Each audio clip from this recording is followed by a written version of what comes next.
हर हालत में जनगणना जो जाति आधार पर है बिहार सरकार कराएगी ही। बहुजन का डिसीजन है, बहुजन लोग चाहते हैं कि जाति आधारित जनगणना हो करके रहेगी, चाहे जैसे भी हो। बिहार सरकार बहुमत में है, कानून बनावे, संविधान सभा में ले आवे मामला को और बना करके कानून बना ले और कानून बना करके फिर अपना जनगणना करावे। बहुजन के लिए बहुत आवश्यक था, लेकिन इसको साजिशवश लोग इसको बंद करवाया है। 85% के लोग हैं, उनको शैक्षणिक संस्थाओं में, राजनीति में, विकास में 10, 20, 25% की भागीदारी है और जो 15%, 20% हैं उनको 70-80% की भागीदारी है।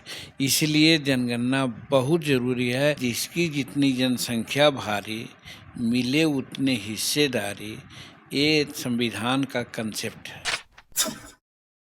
आप देख रहे हैं दी एक्टिविस्ट, मैं हूं आपके साथ नीतीश।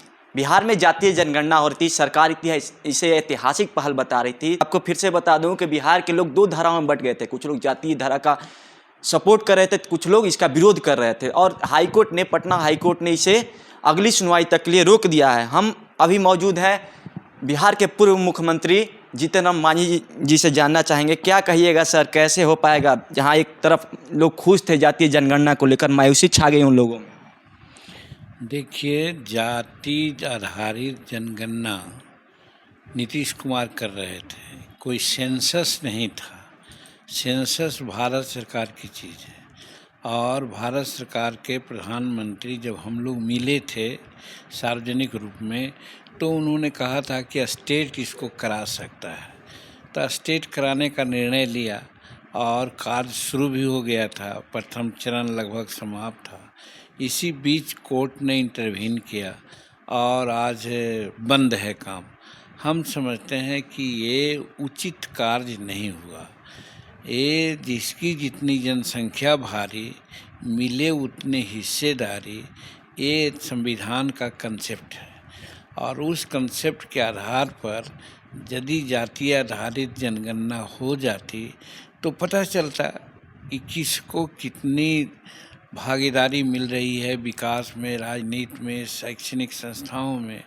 तो ये बहुजन के लिए बहुत आवश्यक था, लेकिन इसको साजिशवश लोग इसको बंद करवाया है कोर्ट के माध्यम से। लेकिन बिहार सरकार निश्चित रूप में इस कोर्ट के आदेश के चैलेंज करेगी, जाएगी सुप्रीम कोर्ट में और हम समझते हैं कि सुप्रीम कोर्ट निश्चित रूप में बिहार सरकार को आदेश देगी हो, जिससे कि यहाँ का जनगणना पूरा हो सके। पहली बात।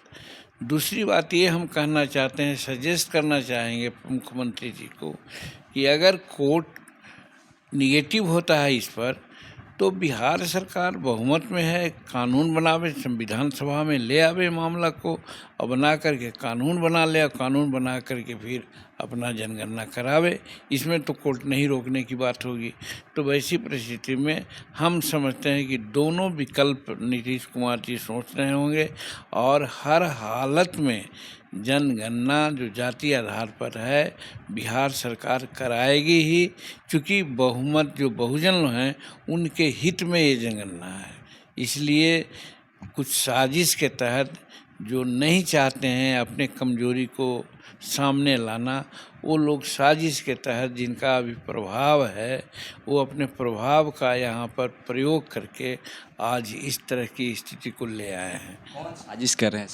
अब इसकी पर्दाफाश हम नहीं करेंगे, लेकिन साजिश है और नीतीश कुमार जी इस चीज़ को बहुत अच्छे से समझते हैं। वो जनगणना निश्चित रूप में कराएंगे ही, भले समय कुछ लग जाए। सर, कुछ लोग बीजेपी कह रही है कि सरकार के वकील मजबूती से अपना पक्ष नहीं रख पाए, सरकार मजबूती से अपना पक्ष नहीं रख पाई, इसीलिए हाईकोर्ट ने अगली सुनवाई तक रोक दिया जाती है जनगणना।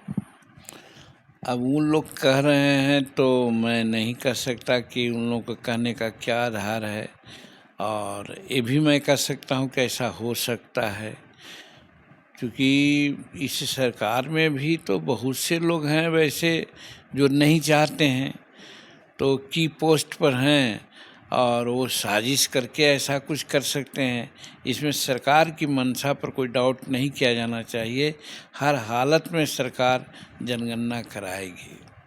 कुछ लोगों में मायूसी छा गई है सर, क्या उन लोगों को संदेश देना चाहेंगे? हम कहना चाहते हैं कि मायूसी रखने का या मायूसी महसूस करने का कोई सवाल नहीं है, क्योंकि ये बहुजन का डिसीजन है। बहुजन लोग चाहते हैं कि जाति आधारित जनगणना हो करके रहेगी, चाहे जैसे भी हो।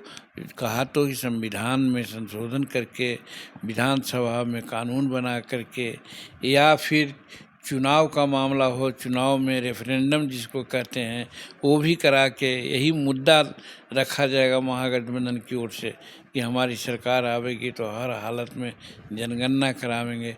तो निश्चित रूप में बहुजन के लोग इस पक्ष में वोट करेंगे। हमारे महागठबंधन की सरकार जब पुनः आवेगी तो कानून बना करके इसको इम्प्लीमेंट करेंगे।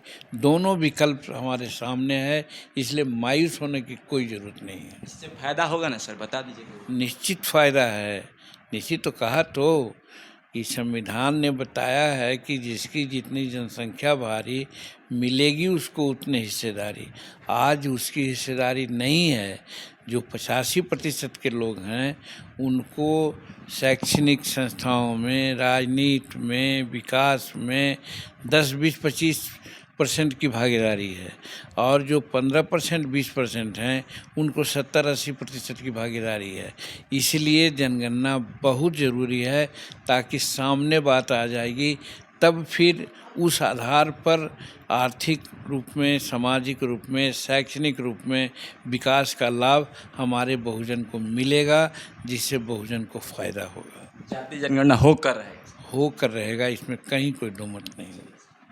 तो हमारी बातचीत हो रही थी बिहार के पूर्व मुख्यमंत्री जीतन राम मांझी से। इन्होंने कहा जातीय जनगणना को लेकर बहुत बड़ी बात कही कि जातीय जनगणना होकर रहेगी, इसमें कोई डाउट नहीं है, और बिहार के लोगों को एक संदेश दिया कि आप निश्चिंत रहिए, बिहार में जातीय जनगणना होकर रहेगी, और जातीय जनगणना से जो दबे कुचले लोग हैं, जो शोषित लोग हैं समाज के, उनको फायदा होगा। पूर्व मुख्यमंत्री मांझी जी की बातों से आप कितना सहमति रखते हैं, असहमत हैं? अपनी राय हमारे कमेंट बॉक्स में आकर जरूर दें।